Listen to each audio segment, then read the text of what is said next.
Hello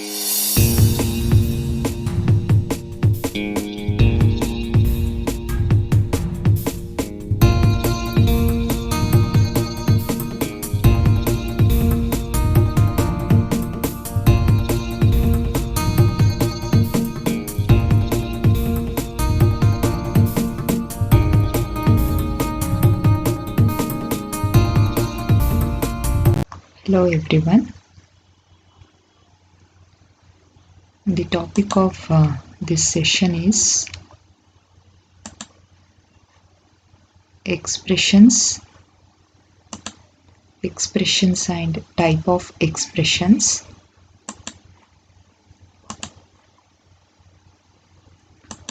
An expression in C# is a combination of operands and operators that can be evaluated to a single value.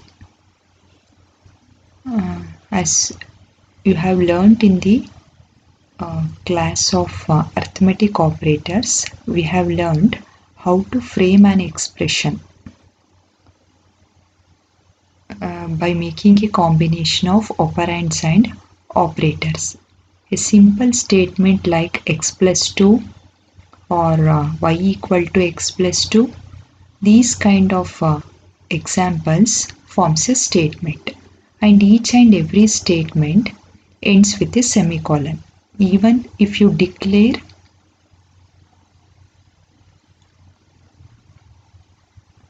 a variable, it is called as a declaration statement.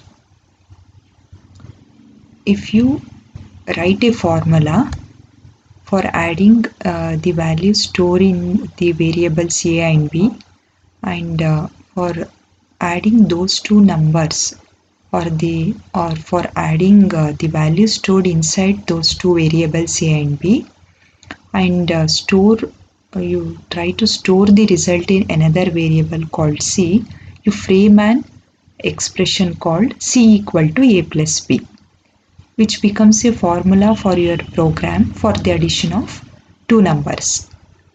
So here there is a operator equal to operator, which is a relational operator.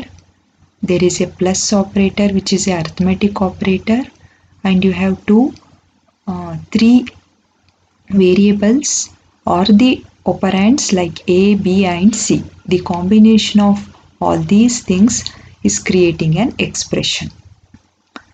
An expression must have at least one operand but may not have any operator. At least one operand andre even if you type a fixed value or some constant value like 5 that's ending with a semicolon, 5 is an expression. C equal to a plus b is an expression. Y equal to x plus 2 is an expression. If you end that particular statement with a semicolon, particular line with a semicolon, it becomes a statement.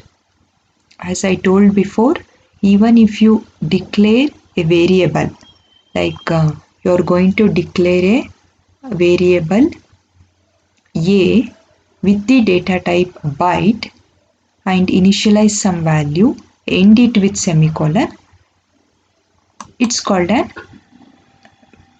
statement. Before ending it with semicolon, it was an expression. See here you have some examples of expressions. You are declaring a variable temperature with the data type double and initializing that variable with the floating point value 42.05. It is called as an expression. Even the single floating point number is an expression. And if you are assigning that floating point value or any integer value for the variable temperature, it's an expression too. There is another example which we discussed just now. Int a, b, c and sum. It's an expression. If you are assigning a plus b plus c to the variable sum, A plus B plus C is an expression. And these are called as logical expressions. These kind of conditions which are involving relational operators and logical operators, the combination of relational and logical operators is forming a relational set of relational expression. This we have discussed under logical operators.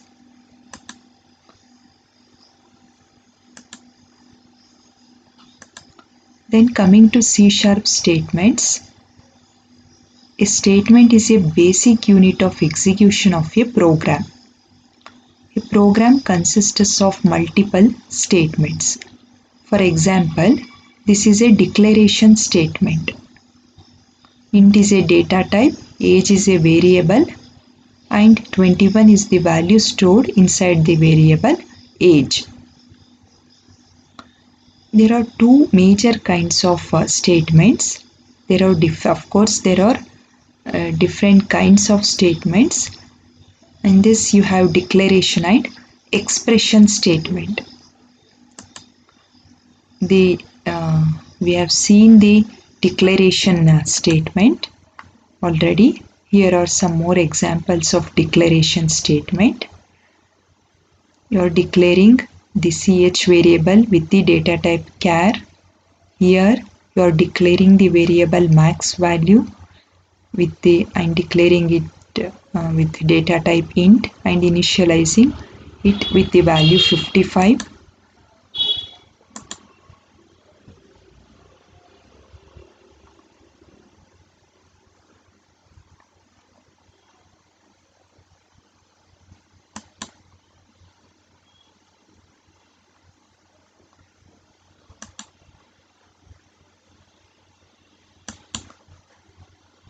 An expression is followed by a semicolon is called as a statement.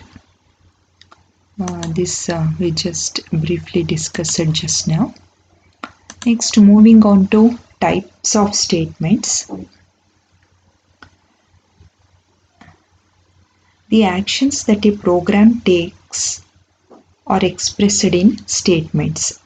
Common actions include declaring variables, assigning values to variables, this we discussed just now, calling methods, looping through collections or arrays, and branching from one block of code to another block of code, jumping from one block of code to another block of code, or jumping from one statement to another depending on a given condition. A statement can consist of a single line of code that ends with semicolon or a single line statements in a block. A statement block is enclosed within a flower bracket and can contain nested blocks. The declaration statement introduces a variable. Expression statements. The example for expression statement is if you declare a variable x with the data type int and initialize that x equal to 2. That means int x equal to 2. This is called as an expression statement.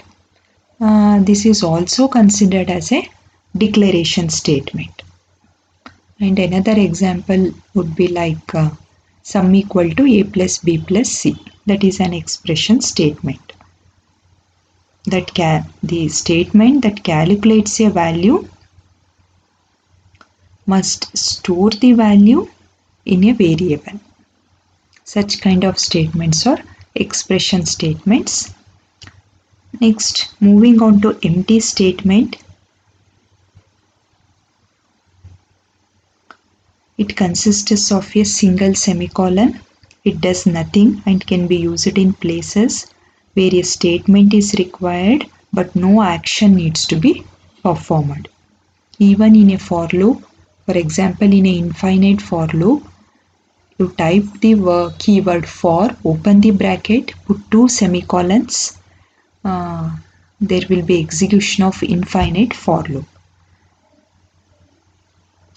And if you do not specify anything in a line, just put a semicolon or just close the bracket or just open the bracket, it is also considered a statement which comes under the category of empty statements, which does not contain anything in that particular line,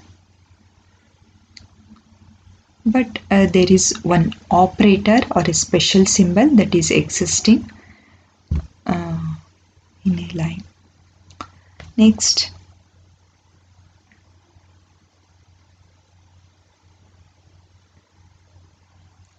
we have lock statement, which enables you to limit access to blocks of code to only one thread at a time. We can, the purpose of using multi-threading or running threads in a parallel manner is to achieve simultaneous execution of the processes. You can block one part of a thread while executing other parts by using the lock statement. Next, you have labeled statements. You can use the goto keyword to jump to the labeled statement. We have checked and unchecked statements, which we have discussed in the form of checked and unchecked operators. It checks the overflow conditions. Exception handling statements like try, catch, finally, throw. If you use the keyword throw, try, catch in a combination, try, finally in a combination, try, catch, finally in a combination, it generates exception handling statements. Next, moving on to selection statements, you have if, else, switch and case statements, switch case statements, which we are going to discuss in the future slides. And we are going to discuss iteration statements like do, for loop, while loop, for each loop. Next, jump statements, break, continue, go to, return, yield, default. These are all the jump statements.